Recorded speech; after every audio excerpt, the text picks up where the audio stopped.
tout ça, ce que je viens d'expliquer là rapidement, en une phrase, dont je dis toujours que c'est la phrase la plus triste de toute l'histoire de la philosophie.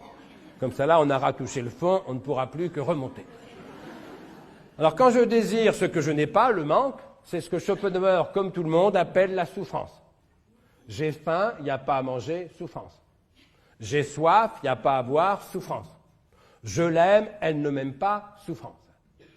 Mais quand j'ai, ce qui dès lors ne me manque plus. Donc je ne désire plus. Donc je n'aime plus. Il n'y a plus de souffrance, il n'y a plus de manque. C'est pas le bonheur, il n'y a plus de désir. Je ne peux pas avoir ce que je désire, il n'y a plus de désir. C'est pas le bonheur, c'est pas le malheur, c'est ce que Schopenhauer appelle simplement et fortement l'ennui. Je suis content de voir que ça vous parle. Qu'est-ce que c'est que l'ennui? C'est pas le bonheur, c'est pas le malheur. L'ennui, c'est l'absence du bonheur au lieu même de sa présence attendue. J'avais rendez-vous avec le bonheur. Je me disais, qu'est-ce que je serais heureux si, qu'est-ce que je serais heureux quand? Le si se réalise, le quand c'est aujourd'hui, je ne suis pas heureux pour autant. Et j'avais rendez-vous avec le bonheur, je suis au rendez-vous, le bonheur n'y est pas. Le bonheur m'a posé un lapin. C'est pas que je sois malheureux, je ne suis ni heureux ni malheureux, simplement je m'emmerde. Eh bien, la phrase la plus triste de toute l'histoire de la philosophie, selon moi, écrite donc par Schopenhauer, est la phrase suivante. Schopenhauer écrit « Ainsi, toute notre vie oscille, comme un pendule, de droite à gauche, de la souffrance à l'ennui. » Fin de citation. Ainsi, toute notre vie oscille, comme un pendule, de droite à gauche, de la souffrance à l'ennui. Souffrance parce que je désire ce que je n'ai pas et je souffre de ce manque. Ennui parce que j'ai ce que dès lors je ne désire plus. Souffrance du chômeur, ennui du salarié. Souffrance du chagrin d'amour, ennui du couple.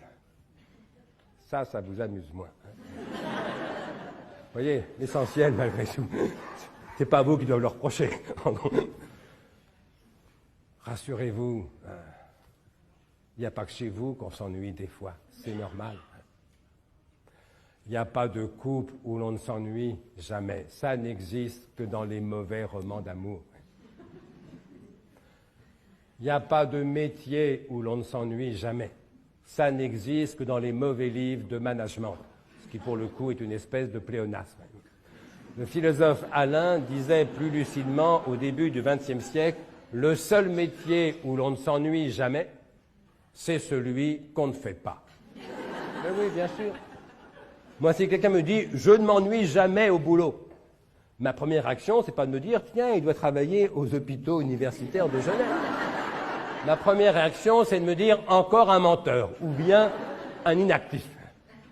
De même, si quelqu'un me dit « je ne m'ennuie jamais dans mon couple », ma première réaction, c'est de me dire « encore un menteur » ou bien un célibataire. Il n'y a pas de métier où l'on ne s'ennuie jamais, il n'y a pas de couple où l'on ne s'ennuie jamais. Mais fort heureusement, il y a beaucoup de couples et de métiers où l'on s'ennuie rarement. Où l'ennui n'est pas la règle, mais l'exception, bien sûr. Un couple heureux, ce n'est pas un couple où l'on ne s'ennuie jamais, arrêtez de rêver. Un couple heureux, c'est un couple où l'on s'ennuie beaucoup moins à deux que tout seul. C'est déjà pas mal. Et un couple vraiment très heureux, c'est un couple où l'on s'ennuie beaucoup moins à deux qu'avec tous les autres. Et là, croyez-moi, ça devient franchement délicieux. Un boulot heureux, ce n'est pas un métier où l'on ne s'ennuie jamais. Arrêtez de rêver. C'est parfois un métier où l'on s'ennuie moins que pendant les vacances. Ça peut arriver.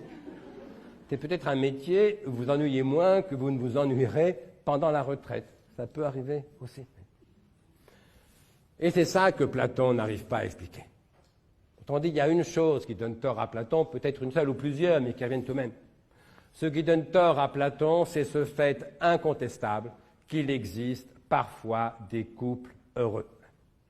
Ça met une raison forte d'aimer les couples quand ils sont heureux et de n'être pas platonicien. Ce que Platon n'explique pas, mais ça reste au même en vérité, c'est ce fait incontestable qu'il existe parfois des travailleurs heureux. Ça m'est une raison forte d'aimer le travail quand il est heureux et de n'être pas platonicien. Et comme ça, Platon est incapable de l'expliquer. On a besoin d'une deuxième théorie du désir. C'est plus celle de Platon, c'est celle de Spinoza.